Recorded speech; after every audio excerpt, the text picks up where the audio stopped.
Vieja insoportable, nadie te aguanta. Vas a comer sola de todos modos. Esas palabras aparecieron en la pantalla de mi teléfono aquella noche de Navidad. Las leí una vez, luego otra, y otra más. No eran de un desconocido, eran de mis propios hijos, en el grupo familiar que yo misma había creado años atrás con tanto cariño. Esa noche entendí que una cena podía destruir mucho más que una familia. Podía destruir la ilusión de que el amor de madre era suficiente para mantener unidos a quienes ya no querían estarlo. Me llamo Josefa Tonantzin, tengo 59 años. Vivo en una casa que construí con mis propias manos, con el sudor de décadas de trabajo honesto. Una casa donde crecieron 3 hijos, Teodoro, Rodolfo y Diana. Una casa que aquella Nochebuena estaba llena de comida, de luces navideñas encendidas, de la mesa puesta con mis mejores platos, y completamente vacía de las personas que más amaba en este mundo. Esta es la historia que guardé demasiado tiempo. La historia de una madre que creyó que el amor incondicional bastaba, y la historia de una noche en la que todo cambió para siempre. 2 semanas antes de Navidad, envié el mensaje al grupo familiar. Lo redacté con cuidado, eligiendo cada palabra como quien elige flores para un altar. Mis amores, este año quiero que cenemos juntos en Nochebuena. Prepararé todo lo que les gusta. Los espero a las 8 de la noche. No falten. Los amo. Agregué un emoji de corazón rojo. Incluso un arbolito de Navidad. Intenté sonar alegre, cálida, como siempre había sido con ellos. Teodoro respondió primero. Veo, mamá. Rodolfo puso un pulgar hacia arriba. Diana ni siquiera abrió el mensaje durante 2 días. Pero yo, ilusa de mí, interpreté esos silencios como confirmaciones. Pensé, están ocupados, tienen sus vidas, pero vendrán. Siempre vienen cuando los necesito. ¿O no? Compré todo con semanas de anticipación. Fui al mercado temprano una mañana de diciembre, cuando el aire aún estaba frío y las calles olían a tamales y atole. Escogí el pavo más hermoso que encontré. Compré castañas, nueces, manzanas para el ponche. Compré los chiles poblanos que Teodoro tanto amaba para el relleno, las especias que Rodolfo prefería para el mole, y la harina para hacer las galletas de jengibre que Diana comía desde niña. Gasté más de lo que debía, pero no me importó. Era Navidad, era mi familia. Pasé 3 días cocinando. Mis manos, que ya no son tan jóvenes como antes, pelaron papas, picaron cebolla, amasaron, revolvieron, probaron. La casa se llenó de esos aromas que solo existen en diciembre. Canela, clavo, chocolate, pino del árbol que decoré yo sola en la sala. Puse la mesa el 24 de diciembre por la tarde. Saqué el mantel bordado que mi madre me regaló cuando me casé. Coloqué los 4 platos de porcelana, las copas de cristal que solo usaba en ocasiones especiales, las servilletas de tela dobladas con esmero. En el centro puse un centro de mesa con flores rojas y velas blancas. Todo estaba perfecto. Me vestí con mi mejor blusa, una color vino que Teodoro me había regalado años atrás. Me peiné, me maquillé apenas, me puse un poco de perfume. Quería verme bien para ellos. Quería que al llegar sintieran orgullo de su madre. A las 7:30 de la noche, la casa estaba lista. Las luces encendidas, la música navideña sonando bajito, el pavo dorado descansando en la charola más grande. Todo listo. Me senté en la sala a esperar. Las 8 llegaron. Nadie tocó la puerta. Las 8:30. Silencio. A las 9 tomé mi teléfono. Les escribí al grupo. ¿Ya vienen? La cena está lista. Nadie respondió. A las 9:30 llamé a Teodoro. No contestó. Llamé a Rodolfo. Buzón de voz. Llamé a Diana. Directamente colgó la llamada. A las 10 de la noche me di cuenta de algo terrible. No iban a venir. Me levanté del sillón. Caminé hasta la mesa. Observé todo lo que había preparado con tanto amor. Y en ese momento sentí algo frío recorrerme el pecho. No era tristeza todavía. Era incredulidad. Tomé mi teléfono de nuevo. Entré al grupo familiar. Y entonces lo vi. Había un chat paralelo. Uno que ellos habían creado sin mí. Alguien, por error, había enviado un mensaje al grupo equivocado. Era Diana. ¿En serio tenemos que ir a cenar con ella? Siempre es lo mismo. Nos hace sentir culpables si no vamos. Rodolfo había respondido. Yo ya tengo planes. Que se enoje si quiere. Y Teodoro, mi hijo mayor, el que siempre fue el más calmado, escribió. Bella chata, ninguém aguenta você. Vai comer sozinha mesmo. Bella chata, nadie te aguanta. Vas a cenar sola. Leí esas palabras en portugués mezclado con español, como si el desprecio necesitara otro idioma para doler más, y algo dentro de mí se quebró. No fue un quiebre ruidoso, de esos que se lloran de inmediato. Fue silencioso, profundo, definitivo. Dejé el teléfono sobre la mesa. Me senté sola frente a aquella cena que había preparado para 4. Serví un plato para mí, solo uno. Corté un trozo de pavo, lo llevé a mi boca. Masticaba, pero no sentía sabor. Tragaba, pero no sentía hambre. La música navideña seguía sonando. Las velas seguían encendidas. Las luces del árbol parpadeaban suavemente. Pero yo estaba completamente sola. Y entonces, en medio de ese silencio insoportable, tomé una decisión que cambiaría todo. A veces confiamos demasiado en quien no debemos. ¿Tú también te has decepcionado de alguien que amabas? Cuéntame tu historia en los comentarios. Quiero leerte. Hay recuerdos que duelen más cuando son hermosos, porque contrastan con lo que vino después, porque te obligan a preguntarte en qué momento todo comenzó a desmoronarse. Antes de aquella Nochebuena terrible, hubo años de risas, de abrazos, de una familia que parecía inquebrantable. Recuerdo cuando Teodoro nació. Fue un jueves de abril, hace 35 años. Yo tenía 24. Era tan joven, tan llena de sueños. Mi esposo, Rafael, me tomó de la mano en el hospital y me dijo: «Vamos a darle todo lo que nosotros no tuvimos». Y cumplimos esa promesa. Trabajamos día y noche para que nuestros hijos nunca conocieran el hambre que nosotros habíamos conocido de niños. Teodoro fue un bebé tranquilo, de ojos oscuros y manos pequeñitas que se aferraban a mi dedo índice como si fuera su única certeza en el mundo. Le cantaba canciones de cuna mientras lo mecía en mis brazos, le preparaba papillas caseras, le cosía su ropa cuando no teníamos dinero para comprarla nueva. Era mi primogénito, mi orgullo. 2 años después llegó Rodolfo, y con él llegó el caos. Era un niño inquieto, curioso, siempre corriendo por la casa, siempre preguntando por qué. Se caía, se raspaba las rodillas, lloraba 5 minutos y volvía a correr. Rafael decía que Rodolfo había heredado mi energía. Yo decía que había heredado la terquedad de su padre. Los dos teníamos razón. Y 5 años más tarde, cuando ya pensaba que mi familia estaba completa, llegó Diana, mi única hija, mi niña de ojos claros y risa contagiosa. La recibí con lágrimas de felicidad, la última pieza de mi rompecabezas. Con ella, mi vida quedó completa.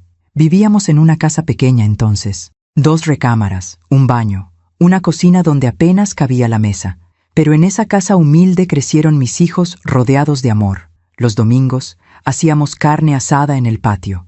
Los sábados veíamos películas juntos, apretujados en el único sillón que teníamos. En las noches, antes de dormir, les leía cuentos mientras ellos se peleaban por quién se acostaba más cerca de mí.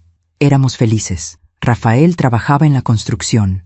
Se iba al amanecer y regresaba al atardecer, con las manos llenas de callos y la ropa cubierta de polvo, pero siempre llegaba con una sonrisa. Siempre nos abrazaba antes de ir a bañarse. Siempre nos hacía sentir que todo iba a estar bien. Yo trabajaba limpiando casas, no me avergonzaba.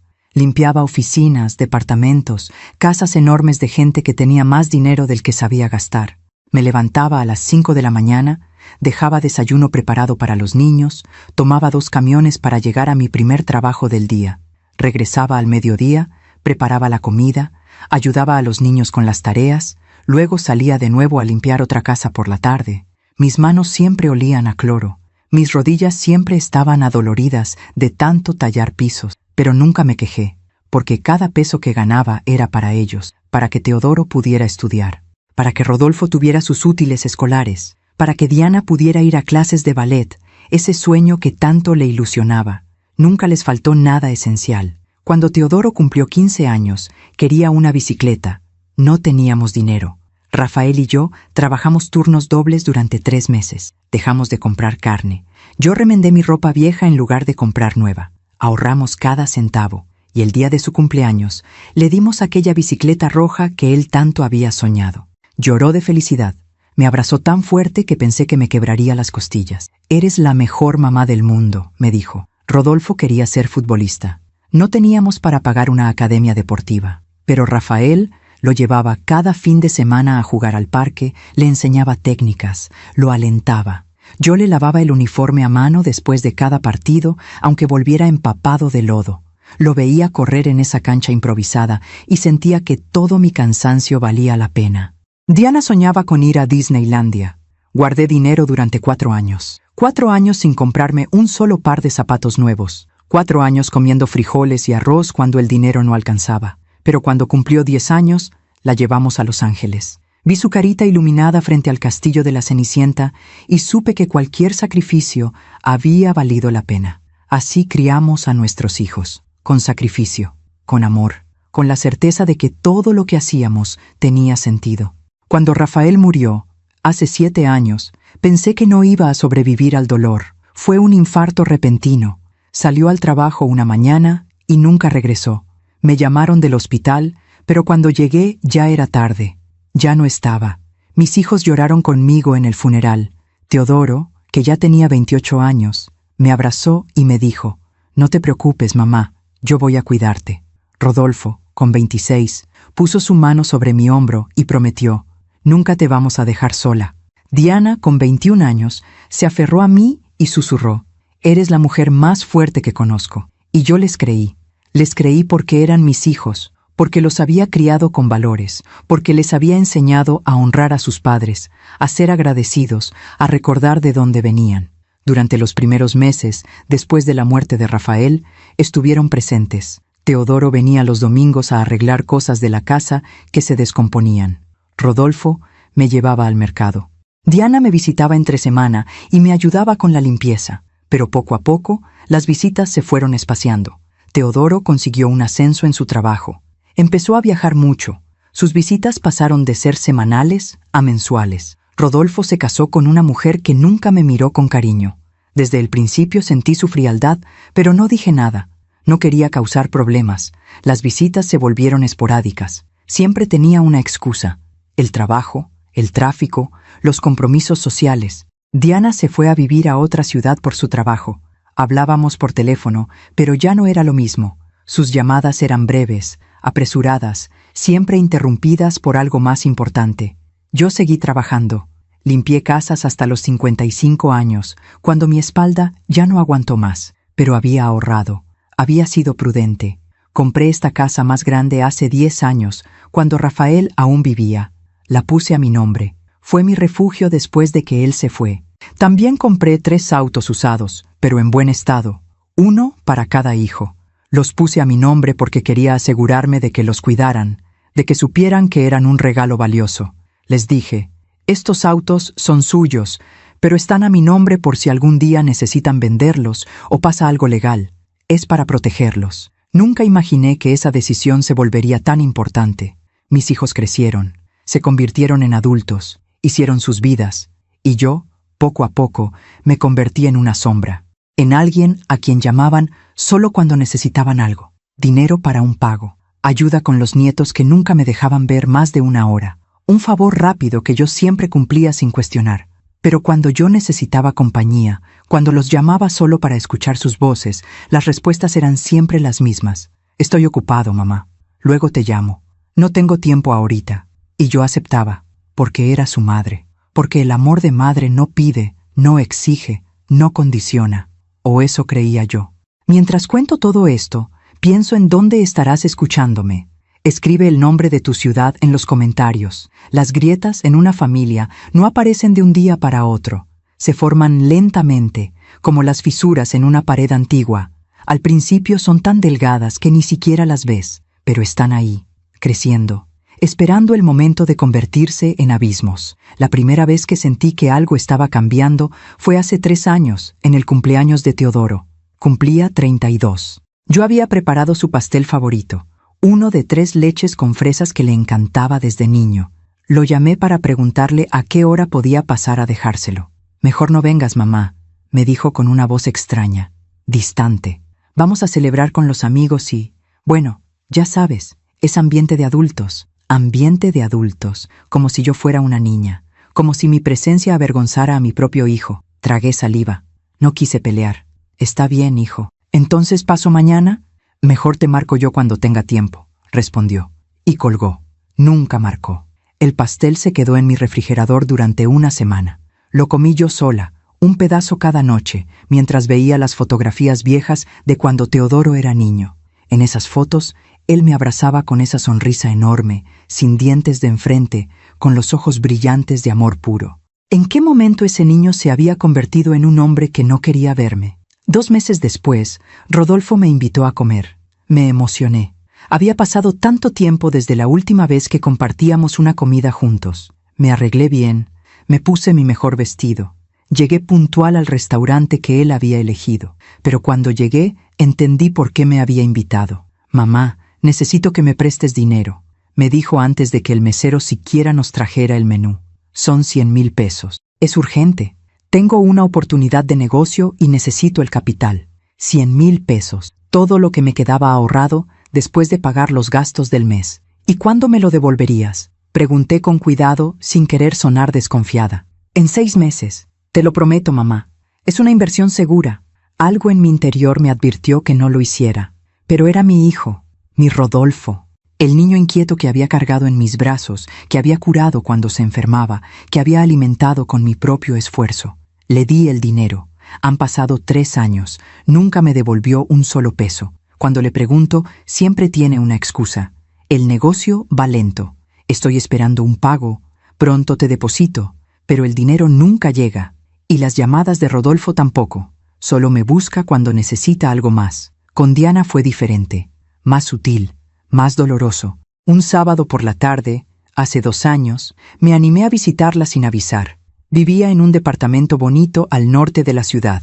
Toqué la puerta con una bolsa de tamales que había hecho esa mañana, pensando en sorprenderla. Abrió la puerta a medias. No me invitó a pasar. «Mamá, ¿qué haces aquí?», me preguntó con un tono que mezclaba sorpresa y molestia. «Te traje tamales, mi amor. Pensé que podíamos comer juntas». «Es que tengo visitas», dijo mirando hacia atrás. Escuché risas adentro. Risas femeninas. «No es buen momento. Solo será un ratito», insistí. Necesitaba tanto estar con ella. Diana suspiró. «Mamá, en serio. Estoy ocupada. Mejor hablamos luego, ¿sí?», y cerró la puerta. Me quedé parada en el pasillo de aquel edificio elegante, con mi bolsa de tamales en las manos, sintiéndome como una vendedora rechazada. Escuché las risas continuar del otro lado de la puerta. Diana estaba celebrando algo con sus amigas, y yo no estaba invitada a su vida. Regresé a casa en el autobús, con los tamales todavía calientes. Los repartí entre los vecinos. No quería comerlos sola. Me hubieran sabido a humillación. Pero lo peor no fueron esos momentos aislados. Lo peor fue darme cuenta de que se estaban convirtiendo en un patrón. Las llamadas telefónicas que hacía los domingos ya no eran respondidas. Mis mensajes en el grupo familiar quedaban sin leer durante días. Cuando les escribía «los extraño», nadie respondía. Cuando les preguntaba «¿cómo están?», recibía respuestas de una sola palabra: «Bien, ocupado. Después hablamos». Las invitaciones a mi casa siempre eran rechazadas. «No puedo, tengo trabajo. Ese día tengo compromiso. Mejor otro día».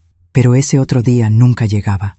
Me di cuenta de que solo me buscaban cuando me necesitaban. Teodoro me llamaba cuando necesitaba que le cuidara a su hijo, mi nieto de 6 años, porque la niñera había faltado. Me lo dejaba a las 7 de la mañana y lo recogía a las 9 de la noche, sin siquiera preguntarme si yo tenía planes. Yo dejaba todo para cuidar a ese niño hermoso. Le preparaba su comida favorita, jugaba con él, le contaba cuentos, y cuando Teodoro llegaba por él, apenas me daba las gracias. Se lo llevaba y no volvía a llamar hasta la siguiente emergencia. Rodolfo me buscaba cuando necesitaba que le firmara papeles del auto que estaba a mi nombre. «Es solo un trámite, mamá. Fírmame aquí». Yo firmaba sin leer, confiando en él. ¿Qué más podía hacer? Era mi hijo. Diana me llamaba cuando necesitaba consejo, pero no para escucharme, solo para desahogarse. Hablaba durante 1 hora sobre sus problemas laborales, sus frustraciones, sus decepciones amorosas. Yo escuchaba con paciencia, le daba mi opinión cuando me la pedía. Pero cuando yo intentaba compartir algo de mi vida, algo de mi soledad, ella siempre encontraba la manera de cortar la conversación. «Ay, mamá, me están llamando del trabajo. Luego hablamos». Luego nunca llegaba. Me convertí en una conveniencia, en alguien útil, pero no en alguien amado. Y lo más triste es que yo seguía justificándolos. «Están ocupados», me decía a mí misma. «Tienen sus propias vidas. Es normal. Los jóvenes de ahora son así, más independientes, pero en el fondo, muy en el fondo, sabía la verdad. Sabía que algo se había roto, que el amor que yo les había dado durante décadas no estaba siendo correspondido, que me estaba volviendo invisible para las 3 personas que más amaba en este mundo. Empecé a sentirme sola, profundamente sola. No era la soledad de no tener a nadie alrededor, era peor. Era la soledad de tener hijos vivos, saludables, exitosos, y sentir que no les importabas. Intenté hablarlo con ellos. Lo intenté de verdad. Un domingo por la tarde, hace un año, logré reunirlos a los 3 en mi casa. Había insistido tanto que finalmente aceptaron venir. Preparé su comida favorita. Puse la mesa con cuidado. Quería que ese momento fuera especial. Durante la comida, junté valor y les dije: «Hijos, necesito hablar con ustedes». Teodoro levantó la vista de su teléfono por un segundo. Rodolfo siguió comiendo. Diana suspiró. «¿Qué pasa, mamá?», preguntó Teodoro con impaciencia. «Es que los extraño mucho. Siento que ya no nos vemos como antes. Me gustaría que pasáramos más tiempo juntos, que viniéramos a comer cada domingo, como hacíamos cuando su papá vivía». Hubo un silencio incómodo. Rodolfo habló primero. «Mamá, ya no somos niños. Tenemos nuestras propias familias, nuestros trabajos. No podemos estar viniendo cada domingo como si tuviéramos 10 años. No digo cada domingo», traté de explicar, «pero aunque sea una vez al mes, para que no perdamos la conexión». Diana soltó una risa seca. «Mamá, no nos hagas sentir culpables. Ya venimos hoy, ¿no? ¿Qué más quieres?». Teodoro intervino con un tono conciliador, pero frío. «Mamá, entiendo que estés sola, pero no podemos llenar ese vacío. Cada quien tiene su vida. Deberías hacer amigas, salir, hacer algo. No puedes depender de nosotros para ser feliz». Sus palabras me golpearon como piedras. No respondí, solo asentí. Terminamos de comer en silencio. Se fueron 1 hora después, cada uno con una excusa distinta. Esa noche lloré en mi cama. Lloré como no había llorado desde la muerte de Rafael, porque entendí algo terrible. Mis hijos me veían como una carga, como alguien dependiente, necesitada, molesta. Yo, que había sacrificado mi juventud por ellos. Yo, que había trabajado hasta que mi cuerpo no pudo más para darles una vida digna. Yo, que nunca les había pedido nada a cambio más que un poco de tiempo, un poco de amor. Pero para ellos, eso era demasiado. Después de esa conversación, dejé de insistir. Dejé de llamarlos tan seguido. Dejé de escribir en el grupo familiar. Esperé a que ellos me buscaran. Pasaron semanas, luego meses, y nadie me buscó, solo cuando necesitaban algo. Y así llegó la Navidad de este año. Esa Navidad en la que decidí hacer un último intento, un último esfuerzo por recuperar a mi familia. Les escribí con 2 semanas de anticipación. Les supliqué sin decir que estaba suplicando. Les abrí mi corazón con ese mensaje inocente. «Los espero a las 8 de la noche. No falten. Los amo». Y ellos respondieron con indiferencia, con emojis vacíos, con silencios. Debí saberlo. Debí entender que ya no les importaba. Pero el corazón de una madre siempre espera, siempre cree, siempre perdona antes de que haya nada que perdonar. Y esa esperanza casi me destruye. Aún me pregunto si hice lo correcto. ¿Y tú? ¿Qué habrías hecho en mi lugar? Hay una mentira que las madres nos contamos a nosotras mismas. Una mentira peligrosa que repetimos como un mantra cada vez que nuestros hijos nos lastiman. No lo hacen con mala intención. Solo están ocupados, solo están pasando por una etapa difícil, solo necesitan tiempo. Yo repetí esa mentira durante años. Cada vez que Teodoro cancelaba una visita en el último minuto, yo me decía: «Está estresado por el trabajo, es un buen hijo, solo necesita espacio». Cada vez que Rodolfo me pedía dinero prestado y nunca me lo devolvía, yo justificaba: «Está pasando por dificultades económicas, ya me pagará cuando pueda, es solo temporal». Cada vez que Diana colgaba el teléfono abruptamente o rechazaba mis invitaciones, yo pensaba: «Tiene su propia vida ahora, es independiente, eso es bueno». Yo la eduqué para ser fuerte. Me volví experta en excusarlos, en minimizar mi dolor, en convertir cada desplante en algo comprensible, en algo justificable, en algo que yo podía soportar si tan solo fuera más paciente, más comprensiva, más flexible. ¿Y sabes qué es lo más triste? Que mientras yo me anulaba para no incomodarlos, Ellos se acostumbraron a mi ausencia, se acostumbraron a que yo siempre estuviera disponible cuando me necesitaban, pero nunca exigiera nada a cambio. Me convertí en un recurso, no en una persona. Recuerdo un episodio hace año y medio que debió haberme abierto los ojos, pero no lo hizo, porque yo ya estaba demasiado sumergida en mi propia negación. Era un viernes por la tarde. Yo estaba en el supermercado comprando las cosas de la semana cuando recibí una llamada de Teodoro. Me emocioné tanto al ver su nombre en la pantalla que casi tiro la canasta de las compras. «Hijo, qué sorpresa. ¿Cómo estás?» «Mamá, necesito un favor urgente», dijo sin siquiera saludar. «¿Puedes cuidar a Santiago esta noche? Es que tengo una cena de trabajo importantísima y la niñera se enfermó». Santiago era mi nieto, el hijo de Teodoro, un niño hermoso de 6 años que me llenaba el corazón cada vez que lo veía. Pero las visitas siempre eran así, urgentes, imprevistas, funcionales. «Claro que sí, hijo. ¿A qué hora me lo traes?» «En 1 hora. ¿Está bien? Es que de verdad es urgente». Sí, no hay problema. Aquí los espero». Dejé el supermercado a medias. Regresé a casa corriendo. Tenía que limpiar, preparar algo de cenar para Santiago, sacar sus juguetes favoritos que guardaba en un cajón especial para cuando venía. Teodoro llegó exactamente 1 hora después. Entró apurado, casi sin mirarme. Santiago llevaba su mochila con pijama y cepillo de dientes. «Gracias, mamá. Vuelvo como a las 11. ¿Tan tarde?», pregunté sorprendida. «Es una cena importante. Ya sabes cómo son estas cosas». Se fue sin siquiera abrazar a su hijo. Santiago se quedó parado en la sala, con su mochila a medio cargar, viéndome con esos ojos grandes llenos de tristeza. «¿Tu papi siempre tiene mucho trabajo?», le pregunté mientras le ayudaba a quitarse los zapatos. «Sí», respondió el niño con una vocecita pequeña. «Y mi mami también. Por eso siempre me dejan contigo o con la niñera». Me dolió el pecho. Ese niño necesitaba a sus padres, pero ellos estaban demasiado ocupados construyendo sus carreras, su estatus, su vida perfecta de adultos exitosos. Esa noche jugamos a los carritos, cenamos quesadillas, vimos una película de dinosaurios que le encantaba. Santiago se quedó dormido en mi regazo a las 9. Lo cargué hasta mi cama, lo arropé con cuidado, besé su frente. Las 11 llegaron. Teodoro no apareció. La medianoche. Nada. La 1 de la madrugada. Silencio. Le marqué. No contestó. Le escribí. No respondió. A las 2 de la mañana recibí un mensaje. «Perdón, mamá. La cena se alargó.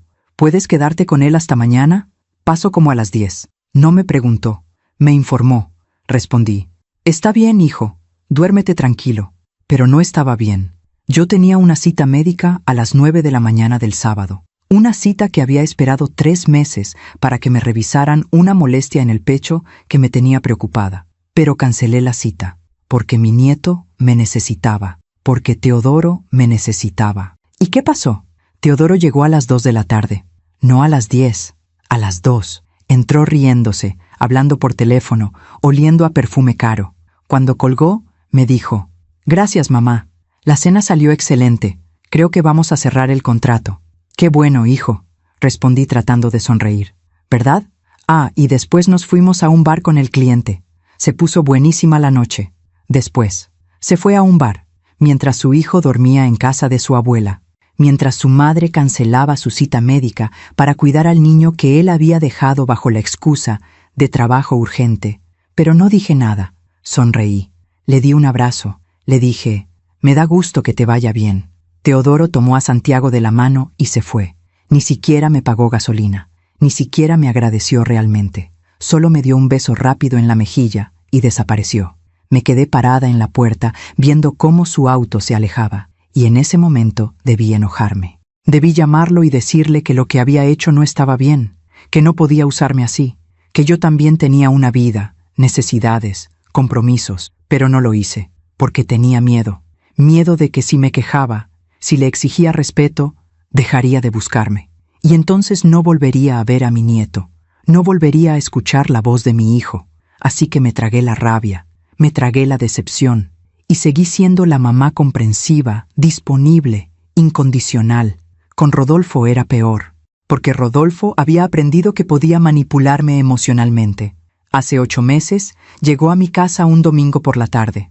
No había avisado. Simplemente tocó la puerta y cuando abrí, lo vi ahí con una sonrisa extraña, una sonrisa que yo ya conocía. Era la sonrisa que ponía cuando necesitaba algo. «Mamá, qué gusto verte», me dijo abrazándome con esa efusividad falsa que dolía más que su indiferencia. «Hijo, pasa. ¿Quieres café?» «Sí, por favor». Nos sentamos en la cocina. Preparé café de olla, de ese que le gustaba con canela. Puse pan dulce en la mesa.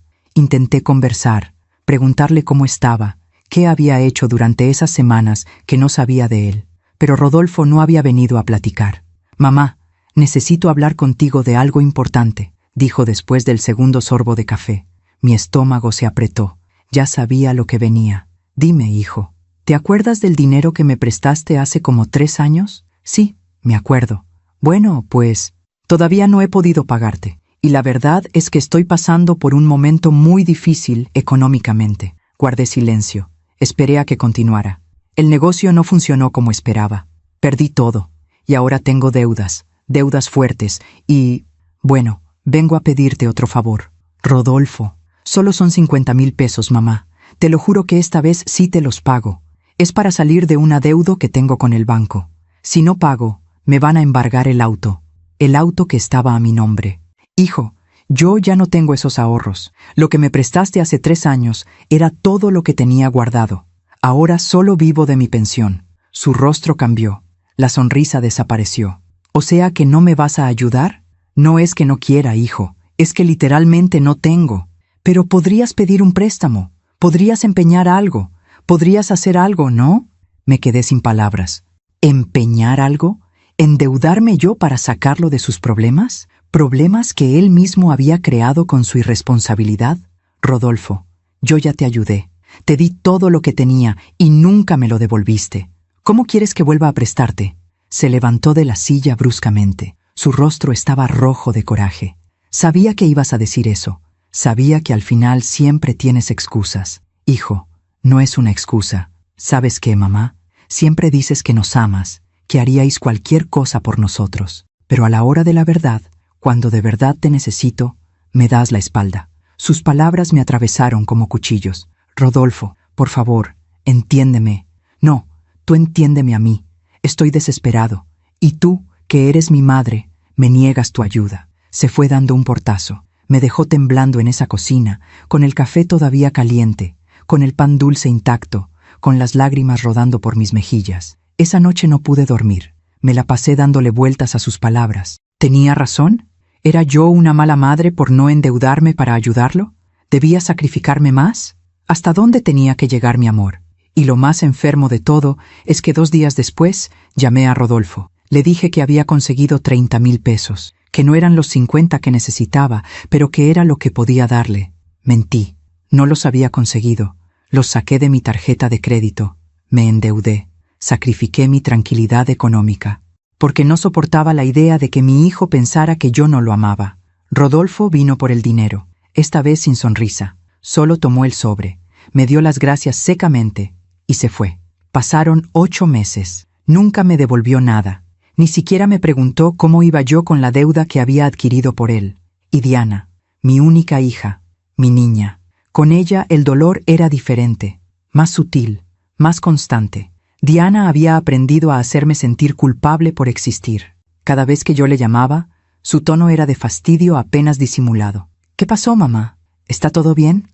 Como si solo pudiera llamarla en caso de emergencia. «Solo quería saber cómo estás, mi amor». «Ay, mamá, estoy bien. Ocupada, pero bien. ¿Y tu trabajo? ¿Cómo va?»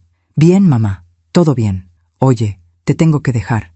Estoy en medio de algo». Siempre estaba en medio de algo. Siempre tenía prisa. Siempre había algo más importante que hablar conmigo. Hace 6 meses intenté visitarla de nuevo. Esta vez sí avisé. Le escribí: «Hija, voy a estar cerca de tu casa el jueves. ¿Puedo pasar a verte aunque sea un ratito?» Tardó horas en responder. «Mejor otro día, mamá. El jueves tengo mucho trabajo. ¿Y el viernes?» «El viernes tengo planes. ¿Y el fin de semana?»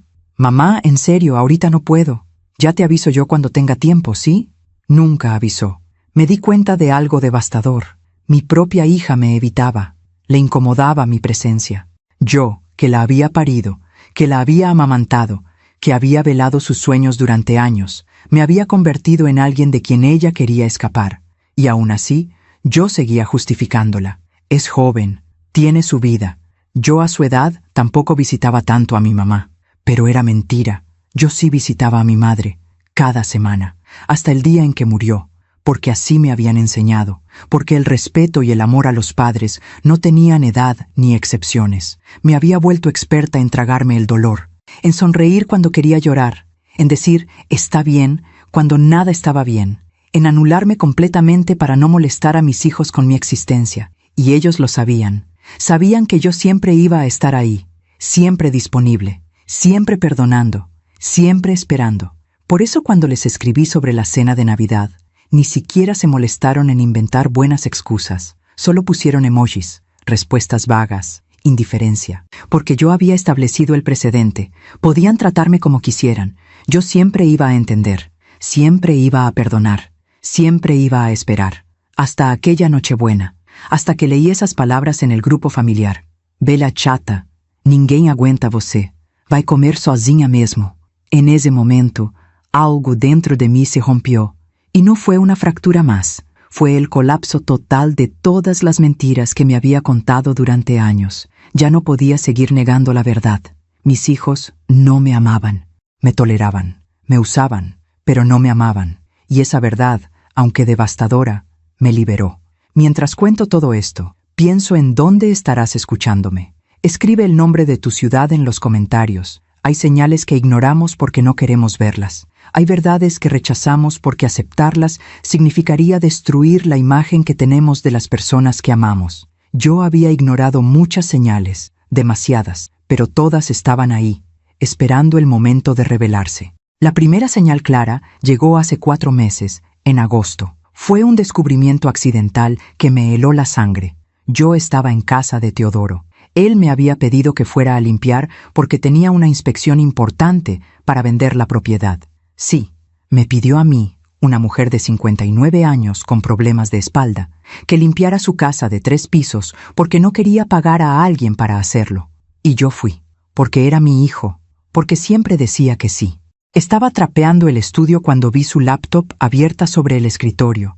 No tenía intención de fisgonear, de verdad, pero la pantalla se iluminó sola y apareció una conversación de WhatsApp. Era un chat con su esposa, Laura, y lo que leí me quitó el aliento. Laura había escrito: ¿Ya le dijiste a tu mamá que nos vamos a mudar a Monterrey? Teodoro respondió: no, y no le voy a decir hasta último momento. Ya sabes cómo se pone. Va a empezar con su drama de que no va a ver a Santiago, que la estamos abandonando, bla, bla, bla. Pues es verdad, ¿no? No va a ver a su nieto tan seguido. Ay, por favor, apenas lo ve ahora. Siempre está pidiendo que se lo traigamos, pero luego se cansa y nos habla para que lo recojamos antes. Eso era mentira. Una mentira cruel. Yo nunca me cansaba de Santiago. Nunca. Ellos eran los que lo recogían antes porque tenían planes. Porque no querían que su hijo interfiriera con sus salidas, sus cenas, sus vidas perfectas de pareja exitosa. Pero Teodoro le estaba diciendo a su esposa que yo era el problema. Seguí leyendo, con las manos temblando.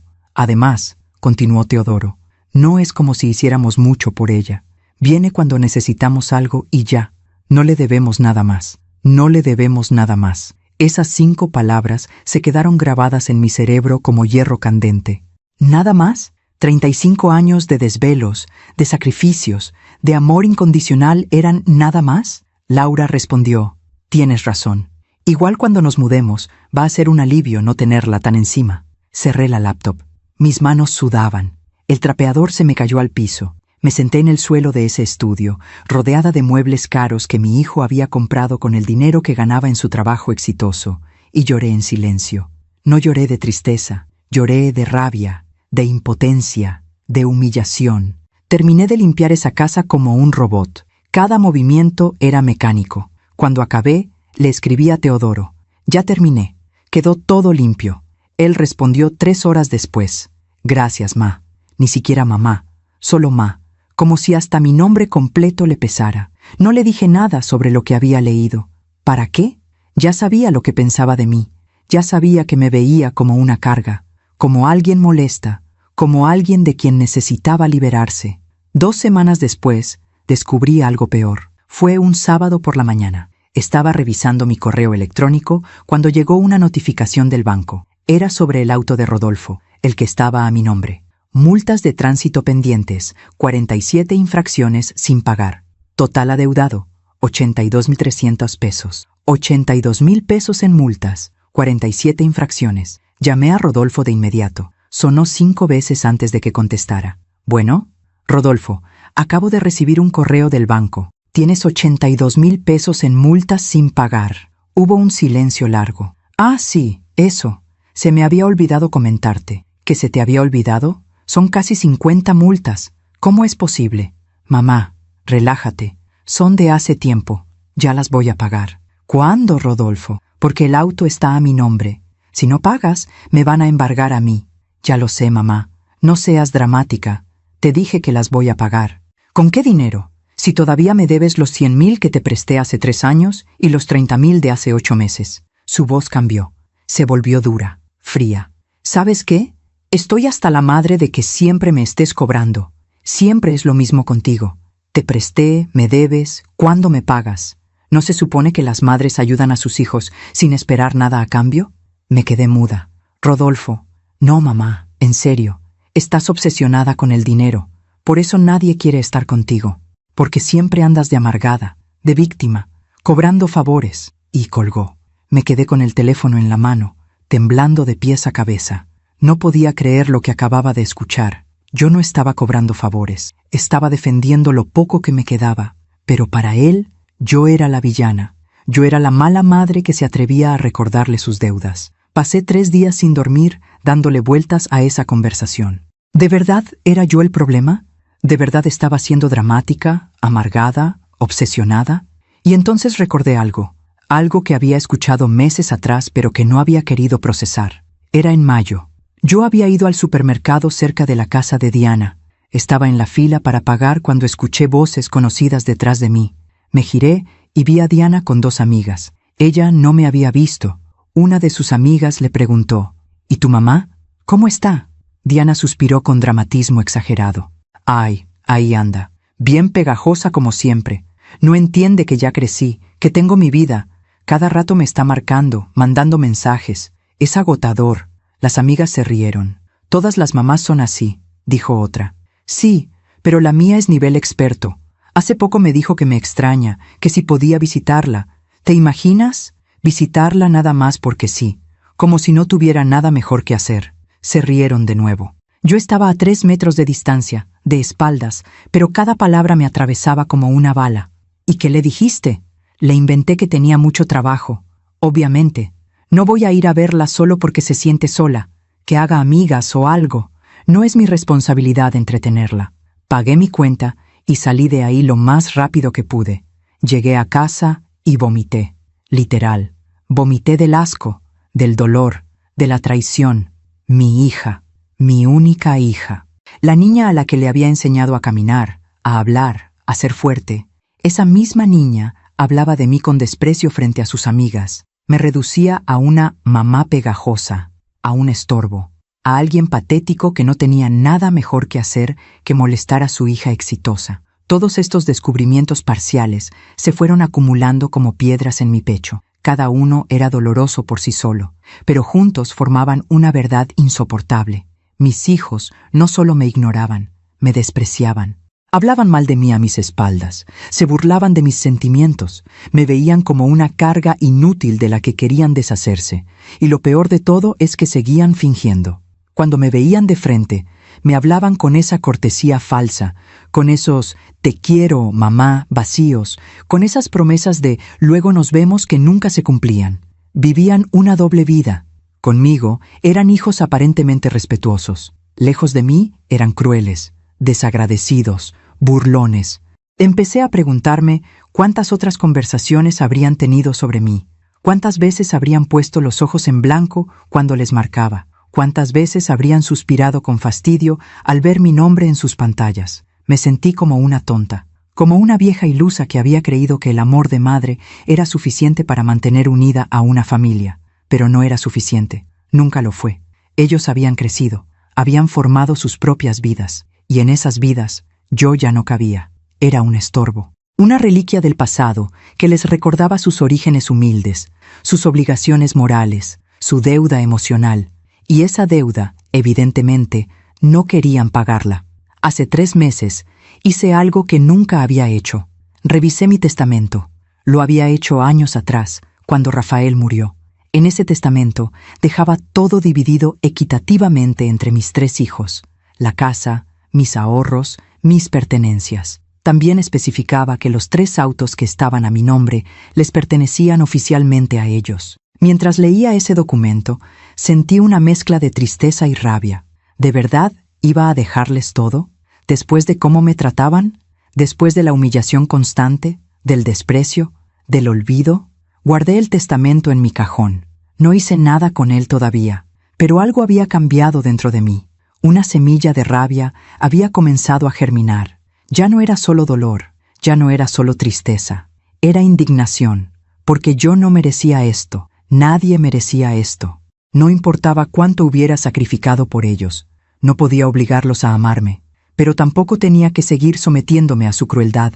Y entonces llegó diciembre, llegó la Navidad, llegó mi último intento por recuperar a mi familia. Les escribí ese mensaje con 2 semanas de anticipación. Los invité con toda mi alma, preparé esa cena con todo mi corazón, y ellos ni siquiera tuvieron la decencia de inventar una buena mentira. Solo pusieron emojis, respuestas de una palabra. Indiferencia total. Debí haberlo sabido. Todas las señales estaban ahí. Todos los descubrimientos parciales apuntaban a la misma conclusión. No iban a venir. Nunca tuvieron la intención de venir. Pero yo, terca como siempre, quise creer que había una posibilidad. Una última posibilidad de que recordaran quién era yo, de que recordaran todo lo que había hecho por ellos, de que el espíritu navideño, al menos, los hiciera reflexionar. Me equivoqué. El 24 de diciembre, a las 10 de la noche, mientras yo estaba sentada frente a esa mesa llena de comida que nadie iba a comer, leí ese mensaje en el grupo familiar. Ese mensaje que me destruyó y al mismo tiempo me liberó. Velha chata, ninguém aguenta você. Vai comer sozinha mesmo. Y en ese momento, todos los descubrimientos parciales se unieron en una revelación completa. Mis hijos no me amaban, y yo ya no tenía que fingir que todo estaba bien. Era hora de tomar una decisión que cambiaría todo para siempre. Hay momentos en la vida que te cambian para siempre, momentos que dividen tu existencia en un antes y un después. Para mí, ese momento fue la noche del 24 de diciembre, sentada frente a una mesa llena de comida que nadie vino a compartir, leyendo palabras que nunca debí haber leído. Velha chata, ninguém aguenta você, vai comer sozinha mesmo. Las leí 1 vez, 2, 3, como si leerlas más veces fuera a cambiar su significado, como si de repente fueran a transformarse en palabras de amor, de arrepentimiento, de disculpa, pero no cambiaban, seguían ahí, crueles, definitivas, verdaderas. El grupo familiar tenía un nombre que yo misma había puesto años atrás, Familia Tonantzin, amor eterno. Qué irónico, qué dolorosamente irónico. Miré la pantalla hasta que se me nublaron los ojos, no de lágrimas, ya no me quedaban lágrimas. Era algo más profundo que la tristeza, era la muerte de una ilusión. La muerte de la madre que había creído que el amor incondicional era suficiente. Me levanté de la silla, mis piernas temblaban, pero logré sostenerme. Caminé hacia la ventana de la cocina. Afuera, las casas de mis vecinos brillaban con luces navideñas. Escuchaba risas lejanas, música, celebración. El mundo seguía girando, las familias seguían reunidas, la Navidad seguía siendo mágica, para todos menos para mí. Regresé a la mesa. Observé cada detalle de esa cena que había preparado con tanto amor. El pavo dorado, perfecto, cortado con precisión. El mole que había tardado 2 días en preparar, con la receta de mi abuela. Las castañas caramelizadas, el ponche humeante en la olla grande. Las galletas de jengibre decoradas a mano, cada una con un mensaje. Te amo Teodoro, te amo Rodolfo, te amo Diana. Qué patética me veía a mí misma. Una mujer de 59 años escribiendo mensajes de amor en galletas para hijos que ni siquiera tuvieron la decencia de rechazar la invitación de frente. Tomé mi teléfono de nuevo. Volví a leer el mensaje. Esta vez me fijé en un detalle que no había notado antes. El mensaje de Teodoro había sido enviado al grupo equivocado. Ellos tenían un chat paralelo, uno sin mí, donde hablaban libremente. Y por error, Teodoro había mandado ese insulto al grupo donde yo sí estaba. Entré a ese chat paralelo. Diana lo había borrado rápidamente, pero alcancé a ver que tenía un nombre. Los tres, como si fueran la verdadera familia, como si yo fuera una extraña de quien había que protegerse, de quien había que hablar a escondidas. Quise gritar, quise romper algo, quise llamarlos y decirles todo lo que sentía, todo el dolor que me habían causado, toda la rabia que tenía acumulada. Pero no lo hice, porque en medio de ese dolor insoportable, algo cambió dentro de mí. Algo fundamental. Me di cuenta de que ya no quería su amor, ya no quería sus disculpas, ya no quería sus promesas vacías. Quería justicia, no venganza. Justicia. Había una diferencia. La venganza busca herir, la justicia busca equilibrar. Y después de años de desequilibrio, de dar sin recibir, de amar sin ser amada, de sacrificarme sin ser valorada, era hora de equilibrar la balanza. Me senté de nuevo frente a la mesa. Serví un plato para mí, solo uno. Corté un trozo de pavo y lo llevé a mi boca. Esta vez sí sentí el sabor. Estaba delicioso. Perfecto. Había hecho un trabajo excepcional. Comí despacio. Probé cada platillo. El mole, las castañas, el ponche, las galletas. Todo estaba exactamente como debía estar. Yo había cumplido mi parte. Había demostrado mi amor de la única manera que sabía. Cocinando, preparando, dando. Ellos eran los que habían fallado, no yo. Terminé de cenar alrededor de las 11 de la noche. Recogí la mesa. Guardé la comida en recipientes. Limpié todo con calma, sin prisa. Cada movimiento era deliberado, consciente. A las 11:30 me senté en la sala. Las luces del árbol de Navidad parpadeaban suavemente. La música navideña había terminado. El silencio de la casa era absoluto. Tomé mi teléfono.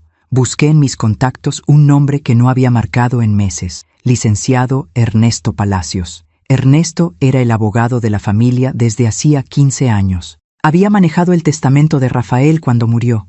Había gestionado la compra de mi casa.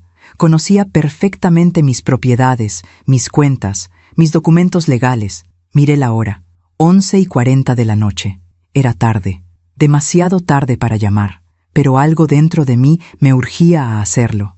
Como si esperar hasta el día siguiente fuera a hacerme arrepentir, como si la lucidez que había alcanzado fuera tan frágil que podía desvanecerse con el amanecer. Marqué. Sonó 3 veces, 4, 5. Pensé que no iba a contestar, pero contestó. ¿Bueno? Su voz sonaba somnolienta, confundida. Licenciado Palacios, soy Josefa Tonantzin. Hubo una pausa. ¿Doña Josefa? ¿Está todo bien? Es muy tarde. Lo sé. Disculpe la hora. Pero necesito que me ayude con algo urgente. Esta misma noche. Su tono cambió. Se volvió alerta. Profesional. ¿Qué necesita? Respiré profundo. Las palabras estaban en mi garganta, esperando salir, pero una parte de mí todavía dudaba. ¿De verdad iba a hacer esto? ¿De verdad iba a tomar una decisión tan drástica, tan definitiva? Miré hacia la mesa ya vacía. Recordé las horas que pasé cocinando. Recordé la ilusión con la que había decorado. Recordé la esperanza con la que había esperado. Y recordé las palabras. Bella chata, ninguém aguenta você. La duda desapareció. Necesito que modifique mi testamento. Quiero desheredar a mis 3 hijos. Completamente. El silencio del otro lado fue largo. Podía imaginar al licenciado Palacios sentándose en su cama, completamente despierto ahora, procesando lo que acababa de escuchar. Doña Josefa, ¿está segura? Es una decisión muy seria, muy permanente. Estoy completamente segura. ¿Puedo preguntar qué pasó? Le conté todo. Los años de abandono, los desprecios, las humillaciones y finalmente la cena de Navidad. El mensaje cruel, la certeza de que mis hijos me veían como un estorbo del que querían deshacerse. El licenciado escuchó en silencio. Cuando terminé, suspiró profundamente. Lo siento mucho, doña Josefa. Ninguna madre debería pasar por esto. Ya pasó. Ahora solo quiero hacer lo correcto. Entiendo, pero debe saber que por ley, sus hijos tienen derecho a una parte de la herencia. No puedo desheredarlos completamente a menos que exista una causa legal grave. ¿Qué tipo de causa? ¿Maltrato? ¿Abandono? falta de cumplimiento con obligaciones filiales. ¿Sus hijos la han apoyado económicamente? ¿La visitan regularmente? ¿La cuidan? No, no hacen nada de eso. Yo los he apoyado a ellos, les he prestado dinero que nunca me devuelven, los he cuidado cuando me necesitan, pero ellos solo aparecen cuando quieren algo. Eso puede ser suficiente para argumentar abandono moral. Déjeme trabajar en el documento. Voy a redactar un nuevo testamento donde se reduzca al mínimo legal la parte que les corresponde. Y voy a incluir cláusulas específicas donde se detalle el abandono. ¿Cuánto tiempo tarda? Normalmente, estos procesos toman semanas, pero si es urgente, puedo tener un borrador listo mañana por la tarde. Necesitaré que venga a mi oficina a firmarlo con testigos y ante notario. No, quiero firmarlo esta noche. ¿Esta noche? Doña Josefa, es Nochebuena. No hay notarios disponibles. No me importa, haga el documento ahora. Yo lo firmo. Y mañana lo hacemos oficial. Pero necesito tener algo en mis manos esta noche. Algo que me confirme que tomé esta decisión. Que no voy a arrepentirme mañana cuando me levante. El licenciado guardó silencio un momento. Luego dijo: Está bien, dame una hora. Voy a redactar un documento preliminar. Se lo envío por correo electrónico. Usted lo lee, lo imprime, lo firma, y mañana venimos a formalizarlo. ¿Le parece? Me parece perfecto. Hay otra cosa, doña Josefa. Mencionó que hay 3 autos a su nombre que usan sus hijos, ¿correcto? Sí. ¿Quiere que los bloquee? Puedo hacer una solicitud de reporte de robo temporal. Eso hará que si intentan usarlos, la policía los detenga. No es permanente, pero les causará, digamos, un inconveniente considerable. Pensé en Rodolfo y sus 82,000 pesos en multas sin pagar. Pensé en Teodoro usando su auto para viajar a Monterrey sin siquiera decirme que se iba a mudar. Pensé en Diana, que probablemente usaba su auto para ir a esas reuniones con amigas donde hablaba mal de mí. Hágalo. Bloquee los 3 autos. Entendido. Les va a llegar una notificación en cuanto se procese. Probablemente mañana en la mañana. Perfecto. Doña Josefa, una última pregunta. Y discúlpeme por hacerla, pero es mi obligación como su abogado. ¿Está tomando esta decisión con la mente clara? ¿No ha bebido alcohol? ¿No está bajo medicación que pueda afectar su juicio? Licenciado, llevo 59 años tomando decisiones con la mente clara. Esta es la más clara de todas. Está bien, confío en usted. Entonces manos a la obra. Le mando el documento en una hora. Revíselo con calma. Y si está de acuerdo, nos vemos mañana a las 10 de la mañana en mi oficina para firmarlo oficialmente. Ahí estaré. Colgué el teléfono. Mis manos ya no temblaban. Mi corazón latía con calma. Una calma extraña, considerando lo que acababa de hacer. Me levanté del sillón. Fui a la cocina. Me serví una taza de ponche caliente. Regresé a la sala y me senté frente al árbol de Navidad. Mientras esperaba el correo del licenciado Palacios, pensé en mis hijos. Pensé en los niños que habían sido. En los adolescentes llenos de sueños. En los adultos en los que se habían convertido. Y me di cuenta de algo que nunca antes había querido admitir. Yo no había fracasado como madre. Había hecho todo bien. Les había dado amor, educación, valores, oportunidades. Ellos habían fracasado como hijos, y eso no era mi culpa. No era mi responsabilidad cargar con la culpa de sus decisiones, de su ingratitud, de su crueldad. A las 12:30 de la madrugada, llegó el correo electrónico. Lo abrí con manos firmes. Leí cada palabra del documento. Era claro, legal, definitivo. Testamento de Josefa Tonantzin Ramírez. Por la presente, revoco cualquier testamento anterior y establezco lo siguiente. Debido al abandono moral y emocional sistemático por parte de mis 3 hijos, Teodoro, Rodolfo y Diana, y en uso de las facultades que me otorga la ley, dispongo que mi patrimonio sea distribuido de la siguiente manera. El mínimo legalmente establecido para cada hijo, y el resto será donado a organizaciones benéficas que apoyan a mujeres adultas mayores en situación de abandono. Seguí leyendo. Cada línea era un acto de justicia, de dignidad, de amor propio. Imprimí el documento. Lo firmé con mi nombre completo. Lo guardé en un sobre manila. Eran las 2 de la mañana del 25 de diciembre. Navidad. El día del nacimiento, del perdón, de la familia. Pero para mí era el día de mi renacimiento, del fin de una etapa de sumisión y el comienzo de una etapa de dignidad. Me fui a dormir esa noche con una paz que no había sentido en años. No era felicidad, era algo mejor, era certeza. La certeza de que por primera vez en mucho tiempo había hecho lo correcto para mí, y mientras cerraba los ojos, pensé en la mañana, en el momento en que mis hijos descubrieran lo que había hecho, en sus rostros de sorpresa, de indignación, de furia, y sonreí, porque por fin, después de años de ser invisible, iban a verme, de verdad, completamente. Desperté el 25 de diciembre a las 6 de la mañana, no porque tuviera que hacerlo, simplemente porque mi cuerpo ya no podía seguir durmiendo. Había algo en el aire, una anticipación, una energía extraña que me mantenía alerta. Me levanté, me preparé un café y me senté en la cocina a esperar. No sabía exactamente qué estaba esperando, pero sabía que algo iba a pasar, algo grande. A las 7:30 de la mañana, mi teléfono sonó. Era Rodolfo. No contesté. Volvió a llamar. Y otra vez. Y otra. 5 llamadas en 10 minutos. Finalmente, dejó un mensaje de voz. Lo escuché. «Mamá, ¿qué chingados hiciste? Acabo de recibir una notificación de que mi auto fue reportado. No puedo usarlo. Llámame. Es urgente». Su voz no era preocupada. Era furiosa. Borré el mensaje. A las 8 de la mañana, Diana empezó a escribirme por WhatsApp. «Mamá, ¿por qué reportaste mi auto? Mamá, contesta. Mamá, esto es ridículo. Tengo compromisos hoy. ¿Qué te pasa? ¿Ahora te estás vengando porque no fuimos a tu cena?» Leí cada mensaje con calma. No respondí ninguno. A las 8:30, Teodoro me llamó. Esta vez sí contesté. Necesitaba escuchar su voz. Necesitaba confirmar lo que ya sabía, que solo me buscaban cuando les afectaba algo. «Mamá, buenos días, Teodoro. ¿Qué hiciste? Me llegó una notificación de que mi auto fue reportado como robado. Tuve que dejar a Santiago con los vecinos porque no puedo moverme. Explícame qué está pasando». Su tono era de exigencia, no de preocupación por mí, solo por su inconveniencia.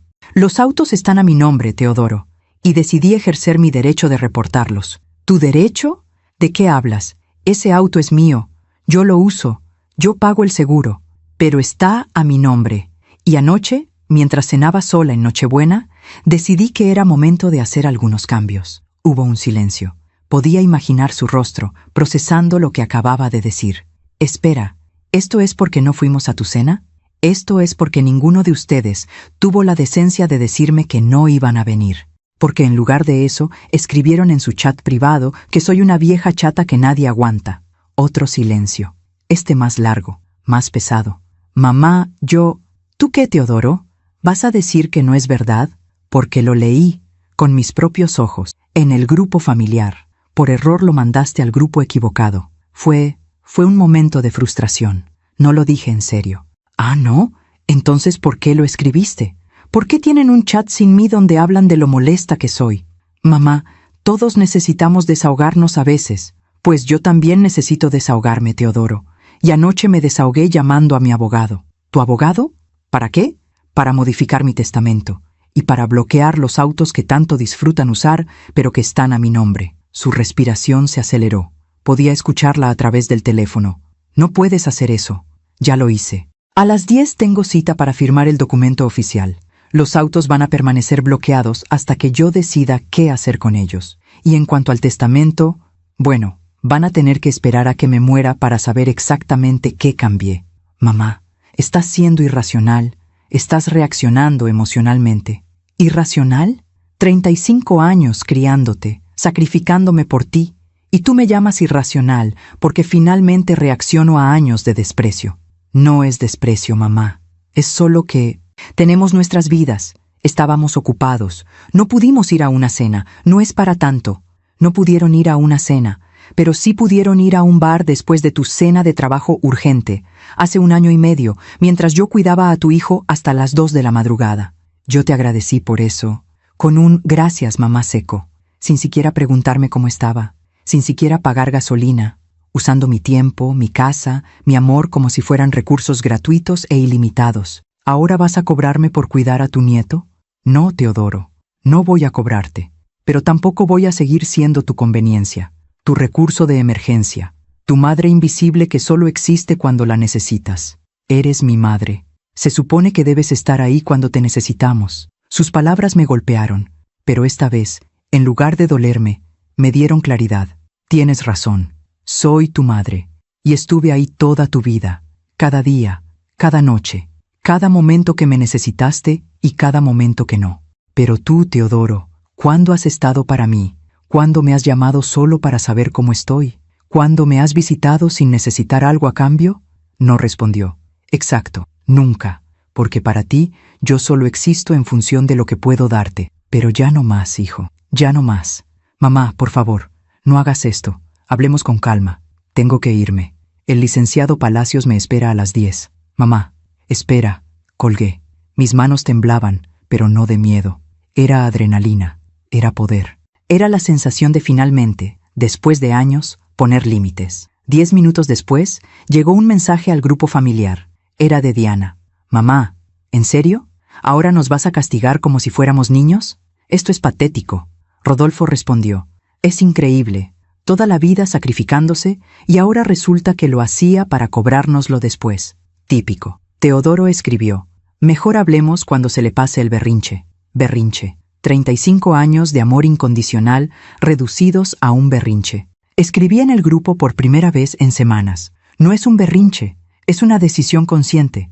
Ustedes decidieron que no querían una madre. Yo decidí que no quiero hijos que me traten como basura.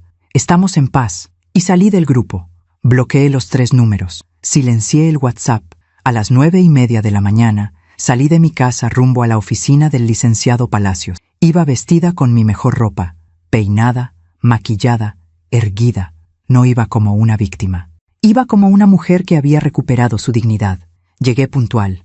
El licenciado Palacios me esperaba en su oficina junto con 2 testigos y un notario que, a pesar de ser Navidad, había aceptado venir por un pago extra. Doña Josefa, buenos días. ¿Tuvo una noche tranquila? La más tranquila en años, licenciado. Me da gusto. Tengo el documento listo. ¿Quiere revisarlo una vez más antes de firmar? No es necesario. Confío en su trabajo. Muy bien. Entonces procedamos. El notario leyó el documento en voz alta. Cada palabra era un clavo en el ataúd de mi antigua vida. Cada cláusula era una declaración de independencia. Por abandono moral y emocional sistemático, por falta de cumplimiento de obligaciones filiales, por maltrato psicológico manifestado en mensajes despectivos. Cuando terminó de leer, me pasó la pluma. Doña Josefa, ¿está segura de querer firmar este documento? Miré al notario a los ojos. Completamente segura. Firmé. Mi nombre fluyó con firmeza sobre el papel. Josefa Tonantzin Ramírez, una mujer libre. Los testigos firmaron. El notario selló el documento. El licenciado Palacios lo guardó en su archivo. Listo, dijo con una sonrisa triste. Oficialmente su testamento ha sido modificado. Sus hijos recibirán solo el mínimo que la ley establece. El resto será para las organizaciones que usted eligió. Perfecto. ¿Y los autos? Los autos están bloqueados. He enviado la documentación correspondiente. Si sus hijos quieren recuperarlos, tendrán que venir a hablar conmigo. Y tendrán que pasar por un proceso legal que les tomará al menos 6 semanas. Excelente. Doña Josefa, ¿me permite hacerle una pregunta personal? Dígame, ¿no tiene miedo de que sus hijos la demanden? ¿De que esto se vuelva una batalla legal? Que lo intenten. Tengo toda la documentación, mensajes, registros de llamadas, evidencia de préstamos no devueltos, abandono comprobable. Si quieren pelear, van a perder. El licenciado asintió con respeto. Es usted una mujer muy valiente. No soy valiente, licenciado. Solo me cansé de ser invisible. Salí de esa oficina sintiéndome 10 kilos más ligera, como si hubiera dejado atrás décadas de carga emocional. Cuando llegué a casa, eran las 11 de la mañana. Encendí mi teléfono. Tenía 57 llamadas perdidas, 29 mensajes de WhatsApp de números desconocidos. Mis hijos estaban usando teléfonos de otras personas para contactarme. No leí ningún mensaje. Eliminé todas las notificaciones. A la 1 de la tarde tocaron mi puerta. Miré por la ventana. Era Teodoro. Estaba solo. Su rostro se veía cansado, desesperado. Tocó de nuevo, y otra vez, y otra. «Mamá, abre. Tenemos que hablar». No abrí. «Mamá, por favor. Esto es ridículo. No puedes encerrarte para siempre». Me quedé sentada en la sala, en silencio, escuchando sus súplicas del otro lado de la puerta. «Está bien, lo admito. Nos portamos mal, pero eres nuestra madre. No puedes abandonarnos así». Abandonarnos. Qué interesante elección de palabras. Después de 20 minutos se rindió. Lo escuché alejarse. Escuché su auto. Ah, no, no tenía auto. Escuché sus pasos alejándose por la calle. A las 3 de la tarde llegó Diana, esta vez con Rodolfo. Tocaron la puerta con más agresividad. «Mamá, deja de hacer teatro y abre», era la voz de Diana. Esa voz que antes me llenaba de ternura, ahora solo me causaba indiferencia. «Sabemos que estás ahí. Tu vecina nos dijo que te vio llegar». Rodolfo gritó. «Esto es abuso, mamá. Nos estás chantajeando emocionalmente». Chantaje emocional. Qué concepto tan fascinante viniendo de 3 personas que habían manipulado mis emociones durante años. Diana siguió gritando. «Está bien, tienes razón. No debimos escribir eso, pero estábamos frustrados. Todo el mundo dice cosas que no siente cuando está enojado». Abrí la ventana apenas 1 centímetro, lo suficiente para que me escucharan. ¿Frustrados por qué, Diana? ¿Por tener una madre que los ama? ¿Por tener a alguien que siempre está disponible cuando la necesitan? «Mamá». Diana sonaba aliviada de escuchar mi voz. «Por favor, sal, hablemos como adultos». «Ya hablé, anoche, con mi abogado». Esa fue mi conversación de adultos. Rodolfo intervino. «¿Entonces qué? ¿Ya no somos tus hijos? ¿Vas a borrarnos de tu vida por un mensaje estúpido?» No fue un mensaje, Rodolfo. Fueron años, años de desprecio, de olvido, de usarme. Ese mensaje solo fue la gota que derramó el vaso. «Mamá, por favor». Diana empezó a llorar, o al menos fingía hacerlo. «Te queremos, de verdad te queremos». «¿Me quieren? ¿Dónde estaba ese amor ayer? ¿Dónde estaba cuando preparé una cena para 4 y comí sola? ¿Dónde estaba cuando los necesité todos estos años y nunca estuvieron?» «Vamos a cambiar», prometió Teodoro, que evidentemente había regresado. «Te lo juramos, vamos a ser mejores hijos. Es muy tarde para eso». «No digas eso», gritó Diana. «Nunca es tarde para una familia». «Tienes razón, Diana. Nunca es tarde para una familia. Pero ustedes dejaron de ser mi familia hace mucho tiempo. Solo que yo me negaba a verlo». Cerré la ventana. Los escuché gritar, suplicar, amenazar. Durante 1 hora estuvieron ahí, hasta que finalmente se fueron. Esa noche me senté en mi sala vacía. Las luces del árbol de Navidad seguían encendidas. La casa olía todavía a pavo y canela. Y por primera vez en años me sentí en paz. Había perdido a mis 3 hijos, pero había recuperado algo más valioso: mi dignidad. No era una pérdida, era una liberación. Los días siguientes a la Navidad fueron extraños, silenciosos, pero no del tipo de silencio que duele. Era el silencio de una casa finalmente en paz, el silencio de una vida sin drama, sin manipulación, sin esperar llamadas que nunca llegaban o mensajes que nunca respondían. Era el silencio de la libertad. El 26 de diciembre desperté tarde, a las 9 de la mañana. No porque tuviera que madrugar para cocinar, limpiar o estar disponible por si alguien me necesitaba. Desperté cuando mi cuerpo lo decidió. Preparé café solo para mí. Desayuné las sobras de la cena navideña sentada en el patio, viendo los pájaros que visitaban el árbol de mangos. No revisé mi teléfono. No esperé mensajes. No sentí culpa por no estar disponible. Por primera vez en años, simplemente existí para mí misma. Esa tarde, empecé a empacar las cosas de mis hijos que aún estaban en mi casa, cajas de recuerdos que habían dejado temporalmente y que se habían convertido en permanentes. Ropa vieja, juguetes de cuando eran niños, fotografías, diplomas. Cada objeto era una memoria, pero ya no eran memorias que me traían alegría.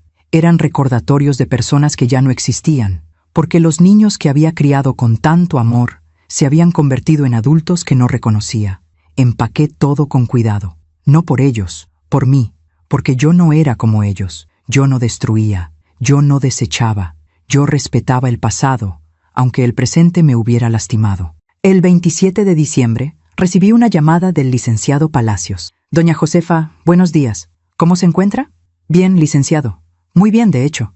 Me da gusto escuchar eso. Le llamo porque sus hijos vinieron a mi oficina ayer». «¿Los 3?» «Los 3. Querían hablar sobre los autos. Y también, bueno, querían saber si era posible revertir el cambio en el testamento». «¿Y qué les dijo?» «Les dije la verdad, que el testamento es su decisión y solo usted puede modificarlo, y que los autos permanecerán bloqueados hasta que usted decida lo contrario».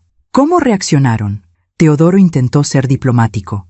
Dijo que entendía que usted estaba dolida, que querían arreglar las cosas. Rodolfo fue más directo. Me amenazó con demandarlo por conspiración o algo así. Tuve que recordarle que yo solo soy el ejecutor de sus decisiones, no el autor. Y Diana lloró. Mucho. Diana siempre ha sido buena actriz. El licenciado guardó silencio un momento. Luego dijo: Doña Josefa, me pidieron que le diera un mensaje. ¿Qué mensaje? Que están dispuestos a hacer lo que sea necesario para recuperar su confianza. Que quieren hablar con usted. Que les dé una oportunidad. ¿Y usted qué opina, licenciado? Mi opinión como abogado es que usted tiene todo el derecho legal de mantener su decisión. Mi opinión como persona, bueno, eso ya es más complejo. Son sus hijos, y a pesar de todo, usted los ama. Eso lo puedo ver. Los amé, licenciado. Pasado. Amé a los niños que fueron, pero esos adultos que están ahora, no los reconozco. Y sobre todo, no confío en ellos. Lo entiendo. ¿Qué quiere que les diga si vuelven? Dígales que si quieren hablar conmigo, saben dónde vivo, pero que no voy a abrirles la puerta solo porque ahora sí me necesitan, que tendrán que demostrar con acciones, no con palabras, que realmente han cambiado. Se lo haré saber. Después de colgar, me quedé pensando en las palabras del licenciado. ¿Los amaba todavía? Era una pregunta difícil. El amor de madre no desaparece así como así, pero se transforma, se endurece, se protege a sí mismo. Yo ya no era la madre ingenua que perdonaba todo. Era una mujer que había aprendido que el amor sin respeto es maltrato y que el perdón sin cambio es complicidad. El 28 de diciembre, algo cambió en mi interior. Fue sutil, pero profundo. Estaba regando las plantas del jardín cuando me di cuenta de que sonreía. No por algo específico, solo sonreía. Mi cuerpo se sentía ligero. Mis hombros ya no cargaban ese peso invisible que había llevado durante años. La culpa había desaparecido. Durante décadas, cada vez que ponía límites, sentía culpa. Cada vez que decía no, me cuestionaba si estaba siendo egoísta. Cada vez que priorizaba mi bienestar sobre las demandas de mis hijos, me sentía como una mala madre. Pero ahora entendía algo fundamental. Ser buena madre no significa anularse, significa enseñar. Y a veces, la mejor enseñanza es dejar que las consecuencias hablen por sí solas. Esa tarde, tomé una decisión que nunca pensé que tomaría. Llamé a una agencia de viajes. Buenas tardes, ¿en qué puedo ayudarle? Quiero reservar un viaje, para una persona, a algún lugar con playa, para mediados de enero. Perfecto. ¿Tiene algún destino en mente?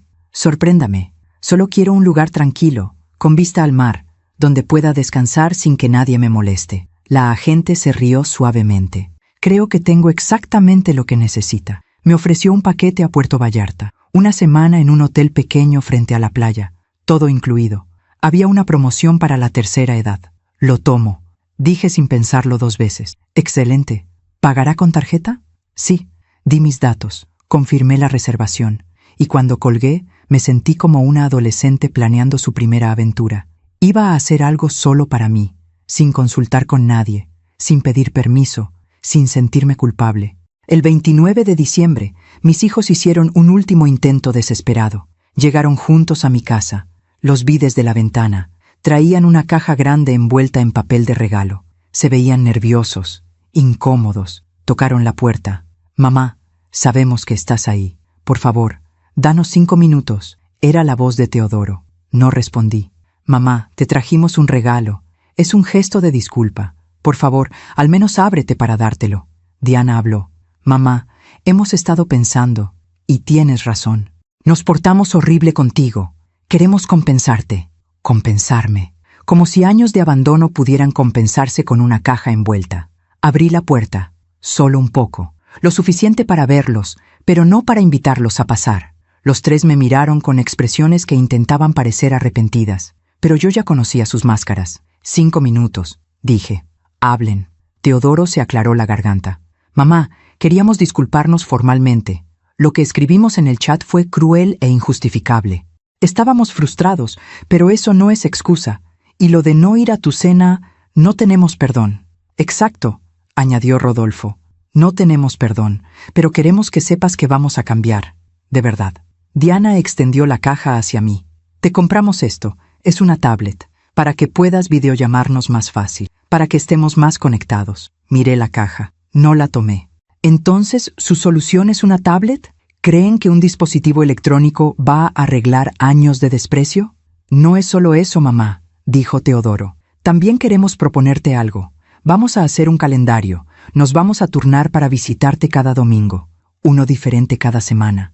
Así siempre vas a tener compañía. Y vamos a organizar cenas familiares una vez al mes, agregó Diana. En tu casa o en la nuestra, como prefieras. Vamos a recuperar el tiempo perdido. Los miré a los tres, sus rostros llenos de esperanza fingida, sus promesas que sonaban exactamente como todas las promesas rotas del pasado. ¿Saben por qué no les creo? Pregunté con calma. Se miraron entre ellos, confundidos, porque han tenido años para hacer todo eso, años en los que yo les pedí, les supliqué, les rogué un poco de tiempo, y nunca lo hicieron. ¿Por qué ahora sí? Porque entendimos lo importantes que eres para nosotros, dijo Diana. No, ahora sí porque les quité sus autos, porque modifiqué mi testamento, porque finalmente hay consecuencias para sus acciones. No es amor lo que los trae aquí, es pánico. Rodolfo apretó la mandíbula. Entonces, ¿qué quieres, mamá? ¿Que nos arrastremos? ¿Que te besemos los pies? No quiero nada, Rodolfo. Ese es precisamente el punto. Ya no quiero nada de ustedes. Durante años quise su amor, su tiempo, su respeto, y nunca me lo dieron. Ahora ya no lo necesito.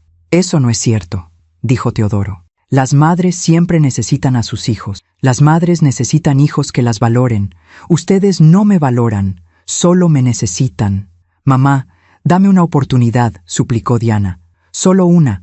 Te prometo que voy a cambiar. Diana, me has prometido cambiar cientos de veces. Cada vez que te reclamaba algo, prometías llamar más seguido, visitarme más, y nunca pasaba. Esta vez es diferente. No lo es. La única diferencia es que ahora hay algo en juego para ustedes. Pero para mí ya no hay nada en juego, porque ya perdí todo lo que podía perder. Los perdí a ustedes hace años, solo que me estaba engañando a mí misma. El silencio que siguió fue denso, doloroso. Finalmente, Teodoro habló. ¿Entonces así va a terminar esto? ¿Vas a morir sola, amargada, sin tu familia? Sus palabras buscaban herirme, buscaban activar mi miedo más profundo, la soledad, pero ya no funcionaba. Prefiero estar sola que estar rodeada de personas que me hacen sentir invisible. La soledad que duele no es la física, Teodoro, es la que sientes cuando estás con alguien que no te ve. Y con ustedes siempre me sentí sola. Diana empezó a llorar. Esta vez parecían lágrimas reales. No quiero perderte, mamá. Entonces debiste pensarlo antes. Debiste pensarlo todas esas veces que rechazaste mis invitaciones. Todas esas veces que me hiciste sentir que era una molestia. Todas esas veces que hablaste mal de mí con tus amigas. Se sobresaltó. ¿Cómo? Te escuché, Diana. En el supermercado. Hace meses. Diciéndole a tus amigas que era agotador tener una madre como yo. Se cubrió la boca con la mano. Mamá, cada uno de ustedes me ha lastimado de formas que nunca imaginé posibles, y ahora vienen aquí con una tablet y promesas vacías, esperando que olvide todo. ¿Entonces qué podemos hacer?, preguntó Teodoro con desesperación. Nada, ya no pueden hacer nada. El daño está hecho. Pero tú siempre decías que el amor de madre era incondicional, reclamó Rodolfo. Y lo fue, durante 59 años. Pero resulta que hasta el amor incondicional tiene límites. Y ustedes los cruzaron todos. Tomé la caja de regalo que Diana aún sostenía en sus manos. La puse en el suelo frente a ellos. Quédense con su tablet, quédense con sus promesas, y quédense con la lección. Las personas no son descartables. Y cuando decides tratar a alguien como si no importara, eventualmente esa persona va a creerlo, y va a dejarte ir. Cerré la puerta. Escuché sus sollozos del otro lado. Escuché sus súplicas. Pero esta vez mi corazón no cedió, porque finalmente había entendido algo fundamental. Dejarlos ir no era odio, era amor propio. Esa noche saqué mi anillo de bodas, el que Rafael me había dado hace 39 años. Lo miré bajo la luz de la lámpara. Todavía brillaba, a pesar del tiempo. Le hablé en voz alta, como si él pudiera escucharme. Perdóname, amor. Sé que querías que cuidara a nuestros hijos, que los mantuviera unidos, pero no pude. O tal vez cuidarlos significaba también enseñarles esta última lección. La lección de que las acciones tienen consecuencias y que el amor verdadero exige respeto. Guardé el anillo de nuevo en mi joyero Y por primera vez desde su muerte sentí que Rafael estaría orgulloso de mí, no por haberme sacrificado, sino por finalmente haberme valorado. Hay una verdad que aprendí demasiado tarde en la vida. No necesitas vengarte de quienes te lastiman. La vida se encarga de eso sola. Las consecuencias naturales de nuestras acciones siempre encuentran el camino de regreso. Siempre. Y mis hijos estaban a punto de descubrirlo. Pasaron las primeras semanas de enero. Yo me preparaba para mi viaje a Puerto Vallarta. Compré ropa nueva, un traje de baño, sandalias cómodas, un sombrero de paja. Me sentía como una persona completamente diferente, una versión de mí que había estado enterrada bajo años de obligaciones y sacrificios. Durante ese tiempo no supe nada de mis hijos, no llamaron, no escribieron, y yo tampoco los busqué. Pero la vida en una ciudad pequeña tiene sus formas de mantenerme informada. Las noticias llegaban a través de vecinos, de conocidos, de esas conversaciones casuales en el mercado, y las noticias no eran buenas, no para ellos. La primera en enterarme fue de Teodoro. Doña Carmela, mi vecina de toda la vida, tocó mi puerta un viernes por la tarde a principios de enero. Traía un Tupperware con tamales. «Josefa, te traje estos. Los hice esta mañana». «Gracias, Carmela. Qué detalle. Pasa, por favor». Nos sentamos en la cocina. Preparé café. Y como siempre pasa con las conversaciones de vecinas, eventualmente llegamos al tema que ella realmente quería discutir. «Oye, Josefa, ¿es cierto que tu hijo Teodoro se está divorciando?» Casi escupo el café. «¿Divorciando? ¿Teodoro?» «Sí. Mi comadre que vive cerca de él me contó. Dice que Laura se fue de la casa hace 2 semanas, que agarró al niño y se fue con su mamá».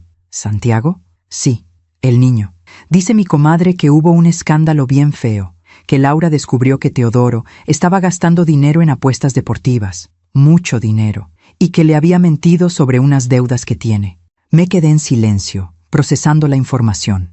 También dice que Teodoro anda muy mal, que lo han visto borracho en bares, que perdió un contrato importante en el trabajo porque llegó crudo a una junta con clientes. ¿Tu hijo siempre fue tan responsable? ¿Qué le pasó? No lo sé, Carmela, pero sí sabía. Sabía exactamente qué le había pasado.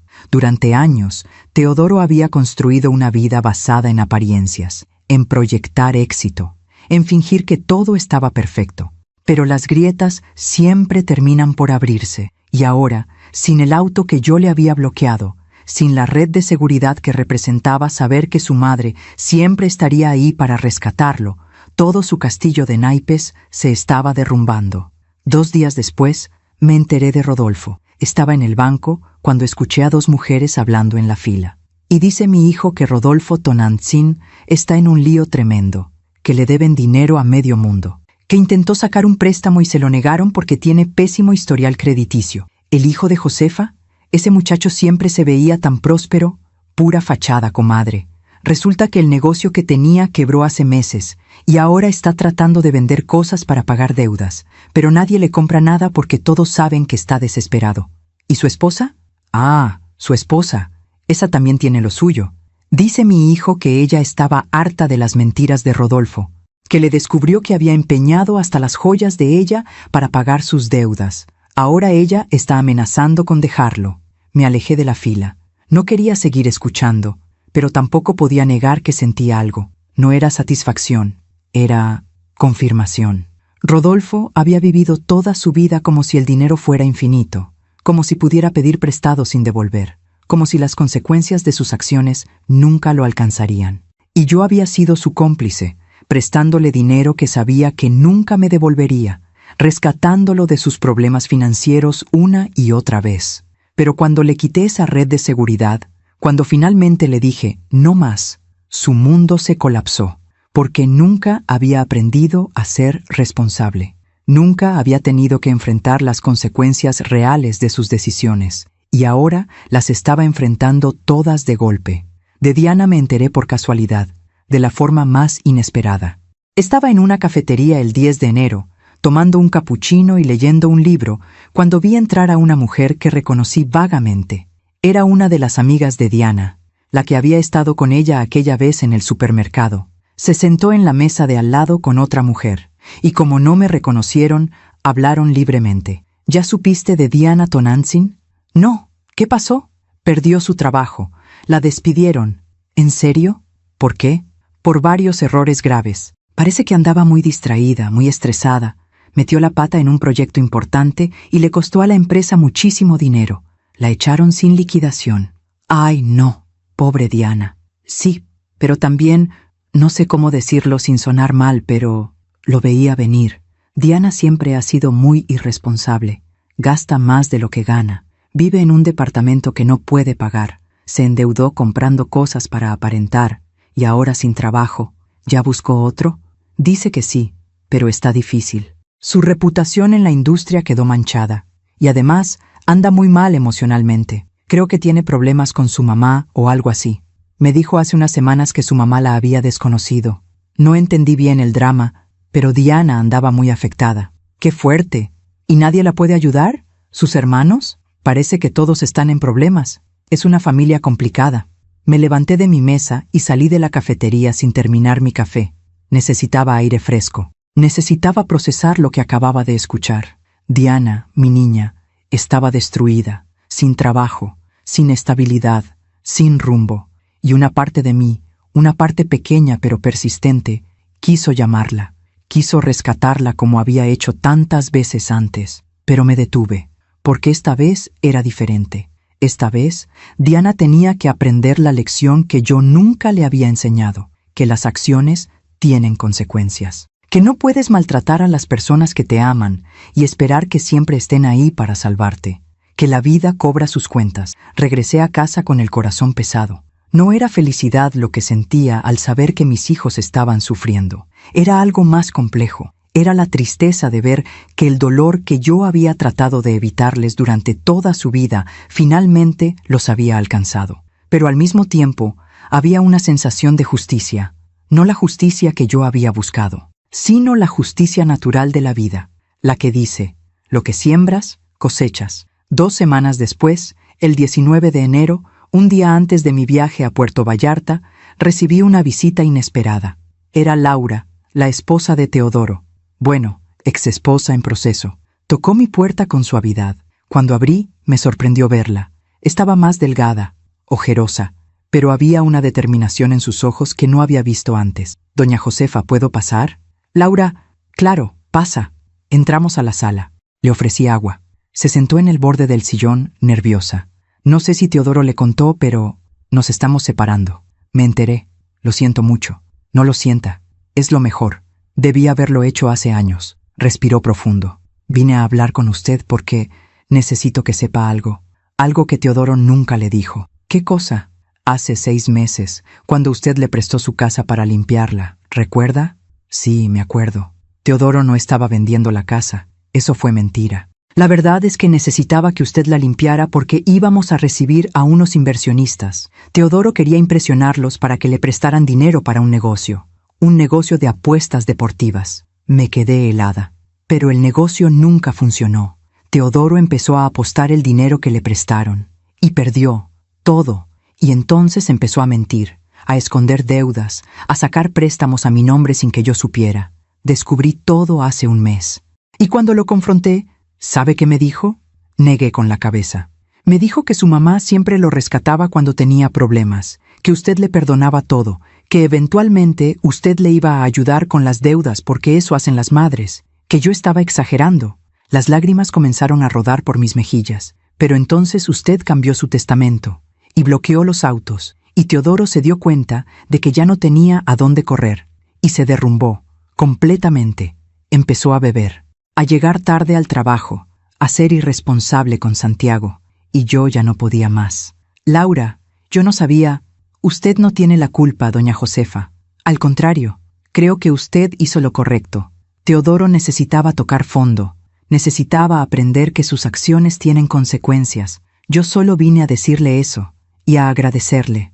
¿Agradecerme? Sí, porque lo que usted hizo me dio el valor de hacer lo mismo, de poner límites, de no seguir siendo cómplice de su irresponsabilidad.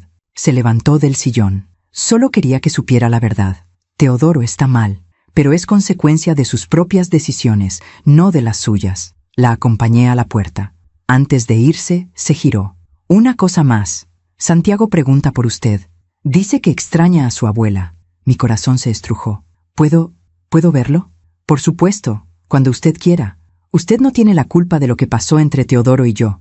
Y Santiago la ama. Se fue dejándome con más preguntas que respuestas. Esa noche no pude dormir. Pensé en mis 3 hijos, en cómo cada uno estaba enfrentando las consecuencias de años de decisiones equivocadas. Teodoro había apostado su vida creyendo que siempre habría alguien que lo rescatara. Ahora estaba solo, enfrentando deudas que no podía pagar y una reputación destruida.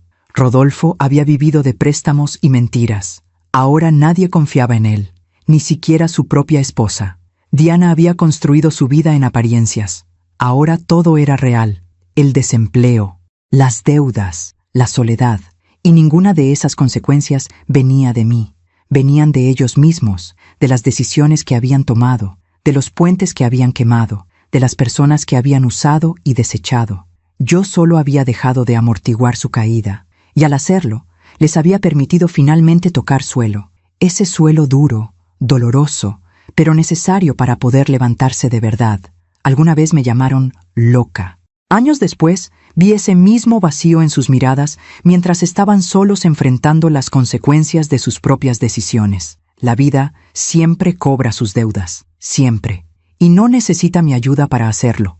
Solo necesita tiempo y paciencia y la certeza de que tarde o temprano el equilibrio se restablece. Al día siguiente partí a Puerto Vallarta, con una maleta ligera, un corazón más ligero aún, y la paz de saber que finalmente, después de años, había hecho lo correcto, no por venganza, por dignidad, y eso hizo toda la diferencia.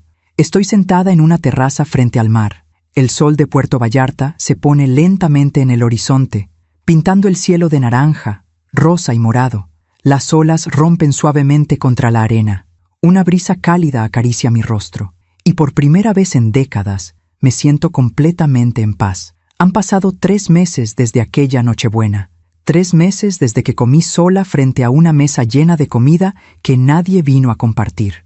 3 meses desde que leí esas palabras crueles que destruyeron una ilusión y, paradójicamente, me liberaron. Bella chata, ninguém aguenta você, vai comer sozinha mesmo. A veces todavía escucho esas palabras en mi mente, pero ya no me duelen como antes. Ahora son simplemente un recordatorio de que a veces el rechazo más doloroso es el que necesitamos para despertar, para abrir los ojos, para darnos cuenta de que hemos estado viviendo una mentira. La mentira de que el amor de madre es suficiente, de que si amas lo suficiente, das lo suficiente, te sacrificas lo suficiente, eventualmente serás correspondida, valorada, amada de regreso. Pero no es así, y esa es una verdad que todas las madres deberíamos aprender. No podemos obligar a nadie a amarnos, ni siquiera a nuestros propios hijos. Durante mi semana en Puerto Vallarta hice cosas que nunca había hecho. Caminé por la playa al amanecer, sintiendo la arena entre mis dedos. Leí 3 libros sentada bajo una palapa. Tomé clases de yoga. Comí mariscos frescos sin preocuparme por el precio. Conversé con otras mujeres de mi edad que también viajaban solas, cada una con su propia historia de liberación. Y me di cuenta de algo fundamental. No estaba sola.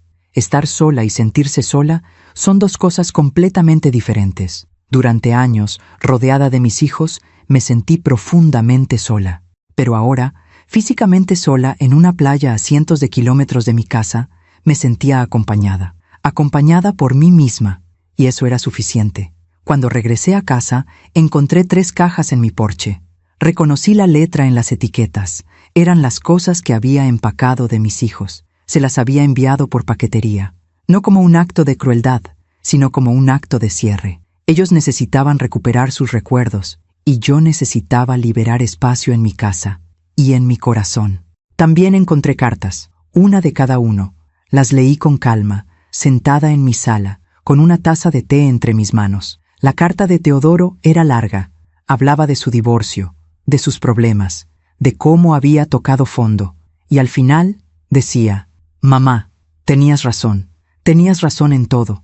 Necesitaba esto, necesitaba caer para entender lo que había hecho. Estoy en terapia, estoy luchando con mis adicciones, estoy tratando de ser un mejor padre para Santiago. Y algún día, espero poder ser un mejor hijo para ti. No te pido que me perdones ahora, solo te pido que sepas que finalmente entendí. Gracias por no rescatarme esta vez. Fue el acto de amor más difícil que pudiste hacer, y el que más necesitaba. Lloré al leer esa carta, no de tristeza, sino de esperanza. Teodoro estaba cambiando, no por mí, sino por él mismo, y eso era lo único que importaba. La carta de Rodolfo era más corta, más directa. Mamá, te debo una disculpa que no sé cómo expresar. Te usé durante años, te vi como un banco, no como una persona, y cuando finalmente me dijiste que no, me enojé. Pero ahora entiendo. Mi esposa me dejó, perdí casi todo, pero estoy reconstruyendo. Empecé de cero, conseguí un trabajo humilde, pero honesto. Estoy pagando mis deudas, una por una, y te voy a pagar lo que te debo, aunque me tome años, porque eso es lo correcto, y porque finalmente entendí que ser hombre no significa tener éxito, significa tener palabra. Perdóname, mamá. Y gracias por no ser cómplice de mi irresponsabilidad. También lloré con esa carta. Rodolfo estaba aprendiendo. A los 33 años, estaba aprendiendo lecciones que debió haber aprendido a los 20. Pero más vale tarde que nunca. La carta de Diana era la más emotiva. Mamá, pasé toda mi vida tratando de impresionar a gente que no importaba. Construí una versión de mí misma basada en apariencias, en likes, en validación externa. Y en ese proceso, olvidé a la persona que siempre estuvo ahí. A ti. Te di por sentada. Te traté como si fueras un mueble más de mi vida. Algo que siempre estaría ahí, sin importar cuánto lo descuidara. Perdí mi trabajo, perdí mi departamento, perdí casi todo lo que creía que me definía. Y en ese vacío, finalmente me di cuenta de lo que realmente importaba. Las personas, las relaciones verdaderas, el amor que no pide likes ni validación. Solo existe. Estoy reconstruyendo mi vida. Volví a estudiar. Conseguí un trabajo sencillo en una librería. Y por primera vez en años, soy genuinamente feliz, porque dejé de pretender. Mamá, no sé si algún día me perdonarás, pero quiero que sepas que te entiendo y que te amo, de verdad. No el amor condicionado que te mostré antes, sino el amor real, el que duele cuando te das cuenta de cuánto daño causaste. Gracias por enseñarme la lección más dura y la más necesaria. Guardé las 3 cartas en mi cajón. No respondí, todavía no, porque algunas cosas necesitan tiempo. Y algunas relaciones necesitan reconstruirse desde cero, con cimientos nuevos, no con las ruinas del pasado. 2 semanas después, Laura me llamó. Me preguntó si quería ver a Santiago. Acepté sin dudarlo. Nos encontramos en un parque. Cuando Santiago me vio, corrió hacia mí con esos bracitos abiertos, me abrazó con la fuerza de sus 6 años, y en ese abrazo sentí algo que no había sentido en meses. Amor puro, sin condiciones, sin manipulación. Sin expectativas. Abuela, te extrañé mucho. Yo también te extrañé, mi amor. Pasamos la tarde jugando. Laura me contó que Teodoro estaba progresando en su tratamiento, que había conseguido un nuevo trabajo, más modesto, pero más estable, que estaba siendo un padre presente para Santiago. No sé si algún día volveremos a estar juntos, me dijo Laura, pero sé que Teodoro está cambiando. De verdad, y gran parte de eso es gracias a usted. No es gracias a mí. Es gracias a él, a su decisión de enfrentar sus problemas. Pero usted lo empujó a hacerlo. Usted le quitó la red de seguridad, y eso le salvó la vida.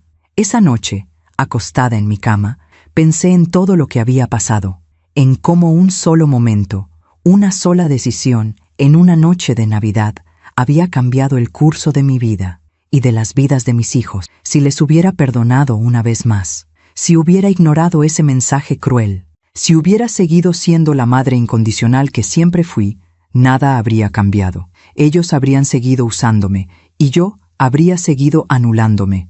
Pero tomé la decisión difícil, la decisión que ninguna madre quiere tomar, dejarlos caer. Y en esa caída, finalmente aprendieron a volar. Hoy, 4 meses después de aquella Nochebuena, mi vida es completamente diferente.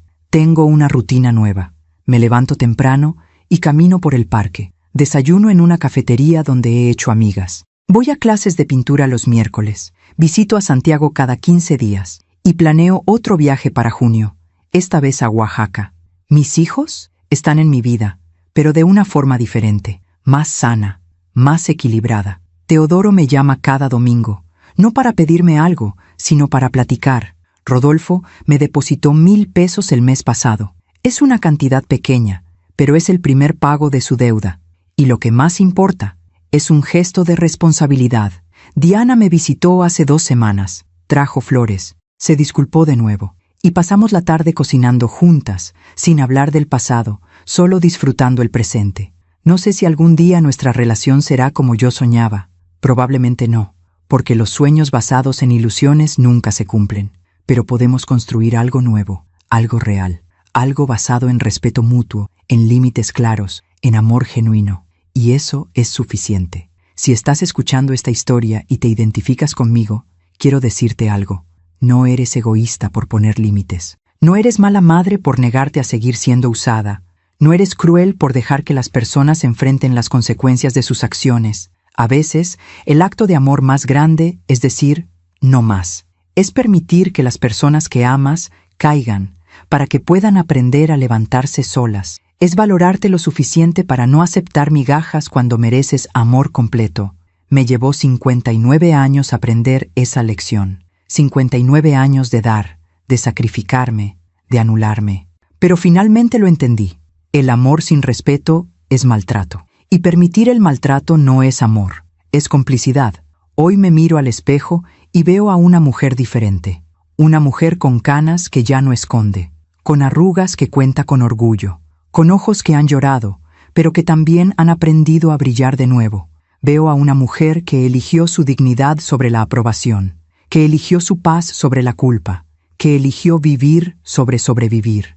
Y si mi historia te ayuda a ti, a una sola mujer, a abrir los ojos y darte cuenta de que mereces más, entonces todo valió la pena. Cada lágrima, cada noche en soledad, cada decisión difícil, porque al final no se trata de cuánto amas, se trata de cuánto te amas a ti misma y de tener el valor de defender ese amor, incluso cuando todo el mundo te diga que estás equivocada. Aquella Nochebuena, mis hijos no vinieron a cenar y yo cené sola, rodeada de comida que nadie compartió conmigo. Pero esa noche no fue el final de mi historia, fue el principio de una vida donde finalmente me puse a mí misma primero, donde mis necesidades importaron tanto como las de los demás, donde mi felicidad dejó de depender de la validación de personas que no sabían valorarme. Fue el principio de mi verdadera vida. Y esa vida, aunque llegó tarde, es la más hermosa que he vivido. A todas las mujeres que me escuchan, no esperen a tener 59 años para valorarse. No esperen a ser humilladas para poner límites. No esperen a perderlo todo para darse cuenta de que ustedes mismas son suficientes. Comiencen hoy, comiencen ahora. Elijan su dignidad, elijan su paz, elíjanse a ustedes mismas, porque merecen una vida donde no tengan que rogar por amor, donde no tengan que mendigar atención, donde no tengan que sacrificar su alma para hacer felices a personas que ni siquiera notan su dolor. Merecen una vida plena y nunca es tarde para comenzarla.